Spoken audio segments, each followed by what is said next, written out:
Olá, família Jet! Sejam bem-vindos a mais um episódio do JetCast. E no episódio de hoje, a gente carinhosamente recebe pastora Vitória. Seja bem-vinda, pastora. Seja bem-vindo, presbítero Nivaldo. Tudo bem, gente? Olá, Denner, tudo bem? Pessoal, tudo certo? Então, estamos aqui hoje com a pastora, nossa convidada, a pastora Vitória Zardo. Muito bem-vinda, esposa do Éder Zardo, né? Mãe do Dom, pastora com muitas responsabilidades aqui na Jet Church, na Getsemane, né? Já estávamos falando um pouquinho aqui da história dela, já está há 9 anos aqui na Isso aí. Getsemane, né, já com uma história de muitas responsabilidades aqui, e já há 4 anos pastora aqui na Gente. Pastora, muito bem-vinda. Muito obrigada, boa tarde, gente. Obrigada, né, Denner, Nivaldo. É um prazer hoje compartilhar um pouquinho daquilo que eu tenho vivido, um pouquinho da minha história, né? Então, é um prazer para mim estar aqui hoje com vocês, para a gente conversar um pouquinho aí sobre aquilo que Deus tem feito, né, nos últimos anos. Amém. Pastora, a honra e o prazer é nosso em te receber. Obrigado por ter aceitado o convite. A gente já quer entender um pouco aí como foi esse processo de ser pastora, tão jovem. E por quê, pastora? Em que momento da tua vida tu pensou, passou na tua cabeça que tu seria pastora? Tu teve que tomar alguma decisão em alguma etapa da sua vida, quem sabe, para que isso acontecesse, para que tu chegasse até aqui? Enfim, conta pra gente como foi esse processo. Então, na verdade, eu venho de...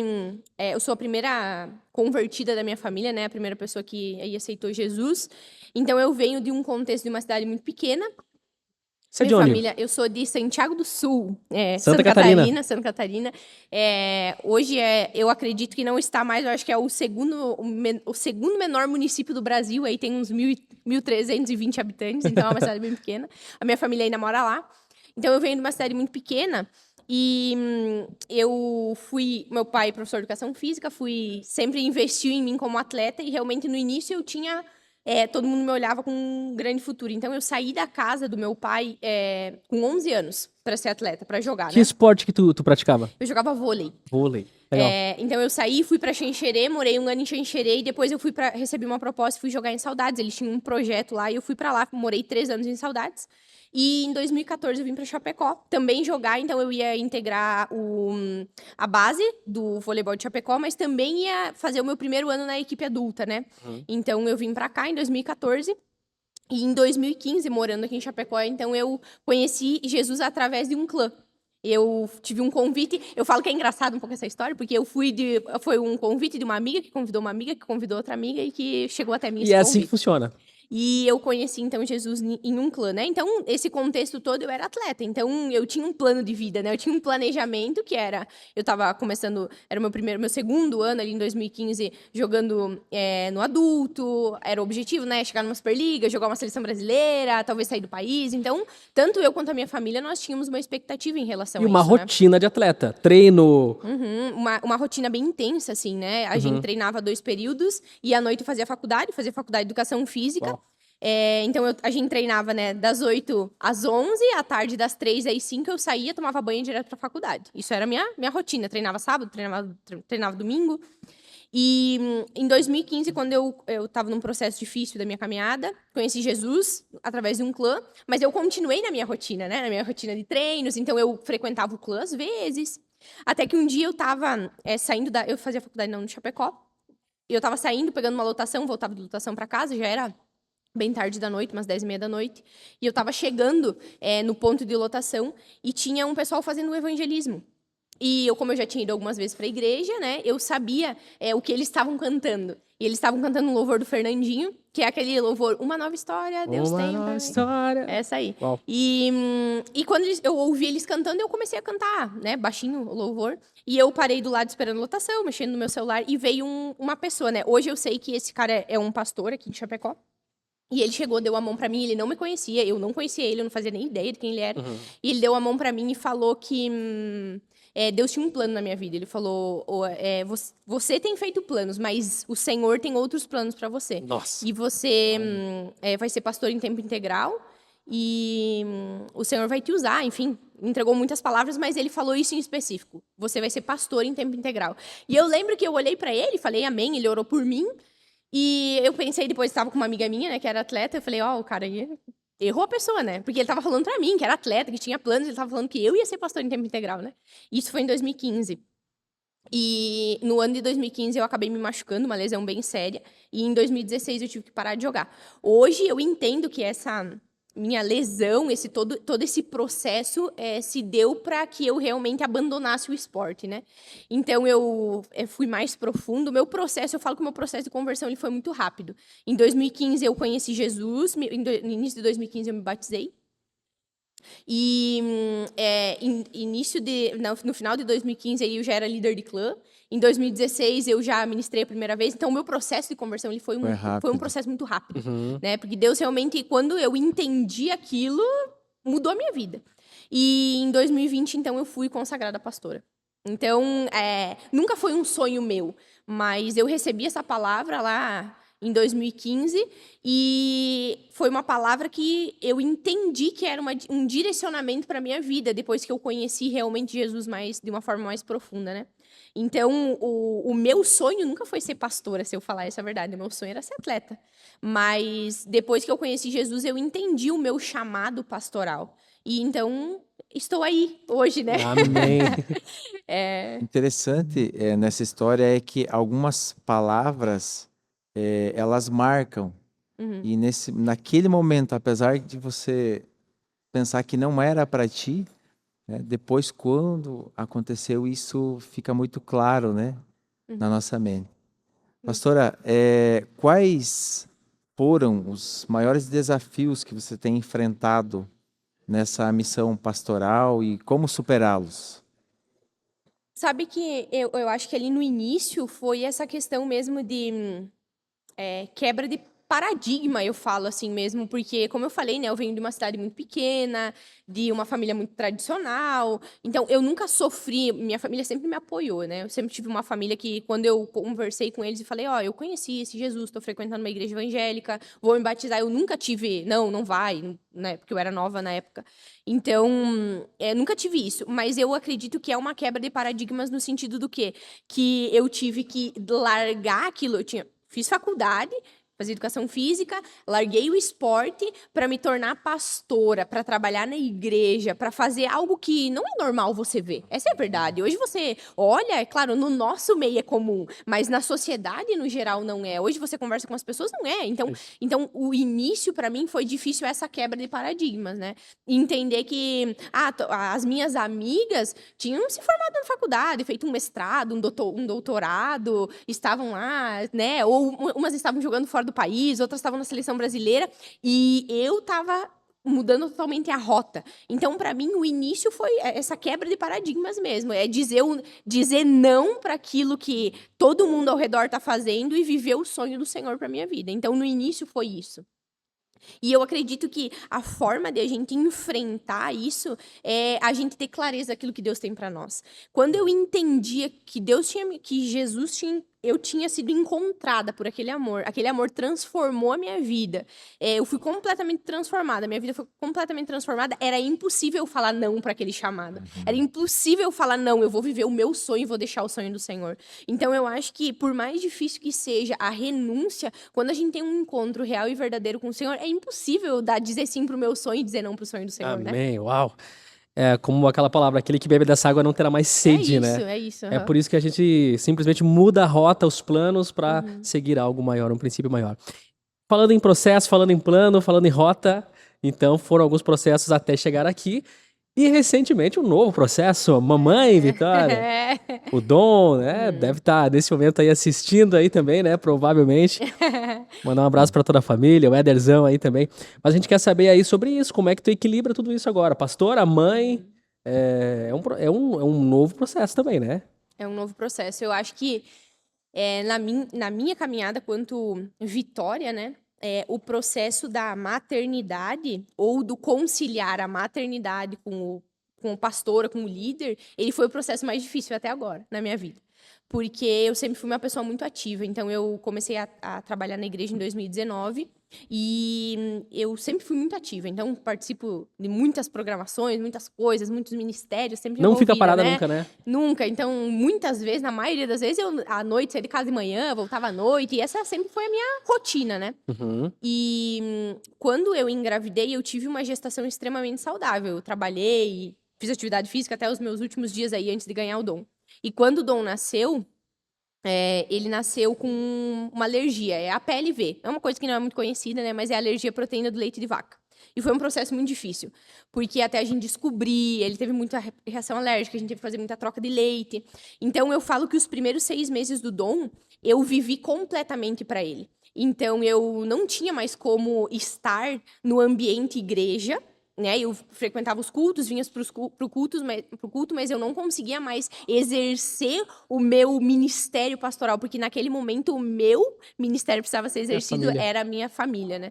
Então, para mim, no início foi muito difícil, e eu acredito que isso não é só para mim, é na maioria das mulheres, porque antes eu ministrava, eu estava sempre à frente de alguma coisa, então, inevitavelmente, você acaba recebendo um elogio, você acaba, não, ó, Deus te usou, né, para falar comigo através da tua palavra, enfim, ou parabéns por isso, parabéns por aquilo.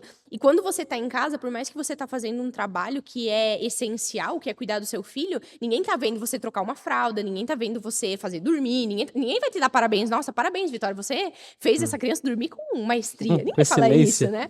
Então, para mim, no início foi difícil, porque eu falava muito com a pastora Kenny, eu falava para ela, eu me sinto uma inútil. Eu não tô fazendo nada, era isso que eu falava. E eu chorava muito, foi um processo muito difícil para mim. Nunca de ter o dom. O dom é a maior realização da minha vida, eu sempre quis ser mãe. Mas esse processo de entender que eu precisava dar uma pausa em cuidar das pessoas para cuidar do meu primeiro ministério, que era a minha família. Então, esse processo, para mim, foi um processo difícil. Eu confesso, assim, que foi um processo difícil. Mas hoje, o Dom tem 1 ano e 3 meses, né? Pra glória de Deus, ele tá super bem aí. Eu entendo que é um processo necessário, que muitas vezes a gente tem visto na sociedade o que a gente tem visto, né, de famílias aí corrompidas, de famílias destruídas, porque muitas vezes o pai e a mãe, eles deixam de lado o principal ministério deles, que é a família. Então, a gente dá valor muitas vezes para tudo que a gente tem fora, e a gente esquece do que a gente tem em casa. Eu cuido de muitas pessoas, eu discipulo muitas pessoas, mas eu esqueço do meu filho. Então, hoje eu entendo que esse processo em casa foi essencial para mim. Entender e colocar como prioridade o meu principal ministério é a minha família. Sim, eu tenho demandas gigantescas na igreja, eu cuido de muitas pessoas, tenho clãs, ajudo nos outros clãs, ajudo em cultos, enfim, inúmeras coisas. Mas nada, nunca pode ser maior do que a minha família, porque eles são o meu principal ministério. Então, isso hoje, para mim, virou uma chave na minha mente, sabe? E eu acredito que isso é uma coisa que precisa virar uma chave na mente dos pais, né? Porque às vezes a gente acaba dando tanta ênfase, tanta atenção em tantas outras coisas, e a gente acaba deixando a nossa casa, a nossa família, os nossos filhos à mercê, né? Eu tenho lido um livro do T.D. Jakes, que ele fala exatamente sobre processos, que na hora talvez tu não entende, você fica muito chateado, mas que Deus opera nos processos para que mais adiante você possa usar essa experiência para curar alguém também, né? É mais ou menos isso que a gente pode ver na sua vida. Tudo um direcionamento de Deus, por mais difícil que seja, mas ele estava cuidando de tudo, que bom, né? É isso aí. E, pastora, aproveitando um pouquinho essa questão da maternidade, quais as lições que você compartilhou conosco aqui, quais as lições da maternidade você consegue usar, ou seja, que te ajuda a você fazer o seu trabalho pastoral e de liderança?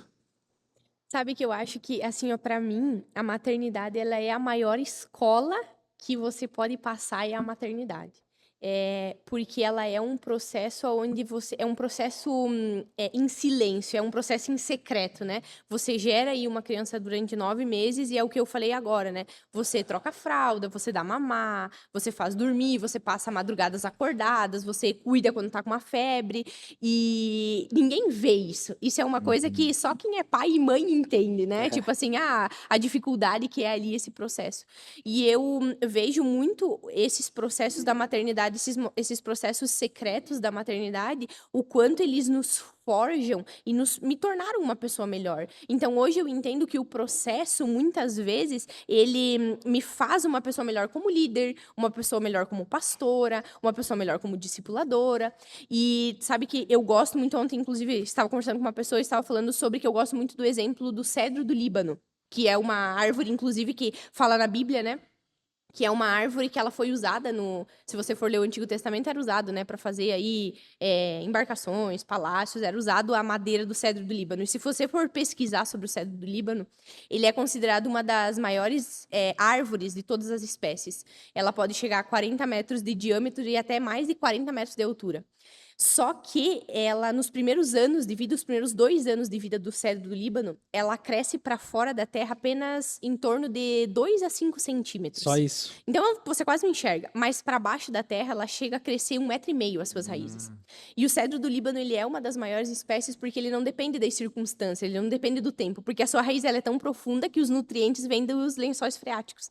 Então, o que o cedro do Líbano ele me ensina e me ensina essa questão da maternidade, que muitas vezes os nossos processos ocultos, eles nos fazem fortes. Então, a maternidade foi um processo oculto da minha vida. Ninguém viu. Muitas pessoas, se hoje eu converso, as pessoas olham pro Dom e falam, criança bonita, né? Pastora Vitória, fiquei tanto tempo sem te ver. Mas as pessoas não sabem o processo de 6 meses que eu vivi dentro da minha casa. Hoje eu sou uma pessoa melhor, uma pastora melhor, alguém mais parecida com Jesus, porque eu passei um processo oculto de firmar as minhas raízes mais profundas. Então, a maternidade, ela me ensinou isso. Que muitas vezes os processos ocultos são os processos que mais nos forjam para que as nossas raízes estejam profundas em Deus. Para que, independente da circunstância, independente do tempo, independente do que virá, a gente não vai ser abalado. Então, isso me ensina muito, né? E um outro ponto que eu acho que é bem interessante de falar sobre a maternidade é que talvez muitos não saibam, mas eu perdi a minha mãe muito cedo. Eu tinha 4 anos quando a minha mãe faleceu, então eu cresci a minha vida toda. Hoje eu tenho 26 anos. Eu passei a minha vida toda sem a figura da minha mãe. Eu tive uma família extremamente presente, um pai extremamente presente, sim, mas ele não é a minha mãe. Então, eu não tive essa figura. E eu sempre falei para as pessoas que eu gostaria de ser mãe. Esse sempre foi a minha frase, né? Eu falei, o meu maior sonho é ser mãe. Porque eu queria dar para os meus filhos aquilo que eu não tive. Eu queria dar a minha presença para eles. Porque eu sei a falta que uma mãe faz na vida de um filho. E as pessoas sempre me falavam, né, Vitória, como que você tem tanto esse desejo se você nem tem um exemplo em casa? Se você nem teve esse exemplo de ser mãe, por que você tanto quer isso? E eu falava, eu não sei, eu quero ser mãe. E quando o Dom nasceu, eu passei por esse processo difícil, a gente ficou inúmeras noites acordadas. Foi um processo realmente que é história para uma outra hora, mas foi um processo bem difícil. Para outro episódio. Para vocês entenderem, todas as vezes que a gente leva o Dom nos médicos, eles falam, né, pediatra, alergista, enfim, eles falam assim, o Dom veio para ser filho único, porque ninguém em sua consciência tem um filho alérgico e gostaria de ter outro filho. E eu e o Éder, a gente sempre fala, não, nós teremos mais filhos. Amém. E eu sempre falei isso, que eu gostaria de ter mais filhos. E um dia, indo pro mercado, eu tive uma experiência com Deus, porque eu comecei a orar e falei, Deus, será que eu sou completamente louca? Que as pessoas ficam falando que eu não devia ter mais filhos, que eu não... por tudo que eu passei, por que eu tanto tenho esse desejo? E eu tive uma experiência com Deus e Deus falou comigo, que ele falou, Vitória, você aprendeu a ressignificar as coisas. Então, isso foi uma coisa que me marcou, porque é realmente isso. Eu não deixei com que a falta da minha mãe me parasse o propósito de Deus na minha vida em ser mãe. Eu não vou deixar com que a minha experiência difícil do meu primeiro filho me pare em ter outros filhos. Então, o processo da maternidade, em aprender a ressignificar, me ensinou que eu não posso deixar com que uma experiência difícil, um trauma, uma cicatriz, uma fase difícil na minha vida pare o propósito de Deus na minha história. Então, isso é uma das maiores marcas que eu carrego, assim, e que hoje é uma mensagem que eu carrego tanto para minha vida como pastora, para minha vida como líder, porque é a maternidade, mas eu posso usar isso em todas as áreas. Não deixe com que uma dificuldade, não deixe com que um dia difícil, não deixe com que uma fase difícil, não deixe com que um trauma pare o propósito de Deus na sua vida. Forte, hein? Amém. Pastora, um conselho que você poderia deixar, então, para uma mulher que talvez tenha um chamado, já ouviu uma profecia, mas que no exato momento não esteja fazendo o menor sentido, principalmente no contexto familiar, no contexto escolar, talvez, como foi seu caso na ocasião em que recebeu seu chamado. Que dica você poderia dar para essa pessoa? Eu acho que a gente tem que aprender a olhar para as nossas vidas como Jesus nos enxerga, como Jesus nos olha. Porque naquela situação onde eu estava, né, que eu recebi essa palavra, então, que eu seria pastora, eu sempre falo que eu olhava para mim como um pedaço de barro. Eu era só um pedaço de barro. Mas aquele homem de Deus olhou para mim como Jesus me olhava. E ele falou, não, essa menina aqui, ó, ela tem possibilidade de se tornar um vaso. Então, eu acredito que é isso. Se você já recebeu uma palavra, né, da parte de Deus, se você já recebeu um direcionamento da parte de Deus e isso não faz sentido, é porque você talvez ainda está se enxergando como um pedacinho de barro. Mas Deus já te olha como a possibilidade de se transformar em um vaso. Então, eu acho que a maior... dica, o maior conselho que eu poderia dar é que as pessoas elas tenham ousadia o suficiente para dizer sim para aquilo que o Senhor nos chama. Porque a gente precisa ser ousado em falar que sim. É difícil, você vai ter que fazer renúncia, vai ter que deixar muita coisa para trás, mas que você não deixe com que as circunstâncias ao redor parem aquilo que o Senhor quer fazer na sua vida. Diga sim ao seu chamado. Diga sim, é isso aí. Vai ficar o título do podcast, eu acho, né, desse episódio. E que interessante, né? Existia digamos, esse chamado na sua vida, mas esse processo na nossa vida, ele precisa ser gerado de alguma forma, né? Além de nós nos permitirmos, o caminho que a pastora Vitória encontrou foi a questão do clã. Né? Foi o primeiro contato, foi um convite, então a importância que isso tem na vida das pessoas, né? De você chamar a pessoa ali para bater um papo, para estar junto, né? Estar disponível para conversar, para se ajudar, né? E aí fazer um discipulado junto, ter uma conversa, né, nos clãs. Hoje, a pastora tem tantas lideranças aqui, inclusive, né, a questão dos clãs, né, que tem uma importância enorme hoje, né? São mais de 200 clãs. Mais de 200 clãs a gente tem na igreja hoje. Se não me falha a memória, a gente tá com 204 clãs hoje. Então, sabe, Nivaldo, que uma das coisas que eu sempre falo... Cortesia aqui, né? Jet Coffee. Nossos parceiros aqui no JetCast. Sabe que é uma coisa que eu sempre falo sobre isso, que pra mim, o clã ele sempre vai ter um lugar especial na minha vida. Porque eu venho de uma cidade muito pequena, de uma família católica, né? Então, eu nunca tinha ouvido falar desse Jesus da forma que a gente conhece, né? Então, o clã, ele mudou a minha vida. Foi a estratégia do clã. Hoje, eu, pastor Vitória, estou aqui porque alguém me convidou para participar de um clã. Porque se a pessoa tivesse me convidado para participar de um culto, eu provavelmente não iria. Por isso que eu quis frisar esse ponto. Exato. Porque, assim, existem situações... O Senhor conhece a nossa história. Foi na vida da pastora ali, aquela palavra. Portanto, nós sabemos que isso precisa ser gerado. É por isso que nós estamos aqui, é por isso que esse ministério tem crescido tanto, porque existem formas de aproximar pessoas. É isso. E a gente valorizar isso, né? É importante frisar isso. A gente aqui, né, num bate-papo de um podcast da igreja, da Jet Church. Então, a gente tem que frisar isso, do quanto os clãs, eles são importantes. Hoje, a gente tem clã aí, espalhados em todos os bairros de Chapecó, em outras cidades. Fora de Chapecó. Né, na região. A gente tem clã online, para pessoa que não tem a possibilidade de participar, né, que não é de Chapecó e não tem clã na cidade, para poder participar. E não como eu sempre falo, não é porque a gente quer encontrar mais uma coisa para a pessoa fazer na semana. Não, é porque a gente sabe a transformação que o clã gera na vida da pessoa. Exato. Entendeu? E eu sou um exemplo dentre tantos de pessoas que a gente encontra aí, de pessoas que tiveram as suas vidas transformadas através de um clã. Então, é como o presbítero Nivaldo falou, né? Nesse sentido, a importância da comunhão, de estar junto, de caminhar, né? Desse tempo de clã. Então, isso é muito importante. Que faz a diferença. Faz. Amém. Pastora, muito obrigado mais uma vez por ter aceitado o nosso convite, estar aqui. Foi um tempo precioso. Tenho certeza que esse papo aqui vai fazer a diferença na vida de muitas pessoas que vão assistir a partir de agora. Já quero estender o convite aqui, né, Nivaldo? Para que esteja conosco aí muito em breve também. Já marca na tua agenda, assim que tiver uma data, né? A gente quer te receber mais uma vez aqui para continuar, porque o papo tá com muita qualidade, tá muito bom ouvir essas histórias. E esse é o lema do nosso podcast. Boas histórias, né, Nivaldo? Boas histórias e de propósito. É isso aí. Que é o caso da pastora. Com certeza, estarei aí disponível. Só me chamar que a gente marca mais uma conversa. Muito obrigada. Um cafezão, né? É isso aí, muito obrigada. Espero realmente que aquilo que Deus fez na minha vida, né, possa alcançar outras pessoas. Pode ter certeza. Assim será. Amém? Amém. Gente, obrigado pela sua audiência. A gente volta muito em breve com mais um episódio do JetCast. Até mais. Mais.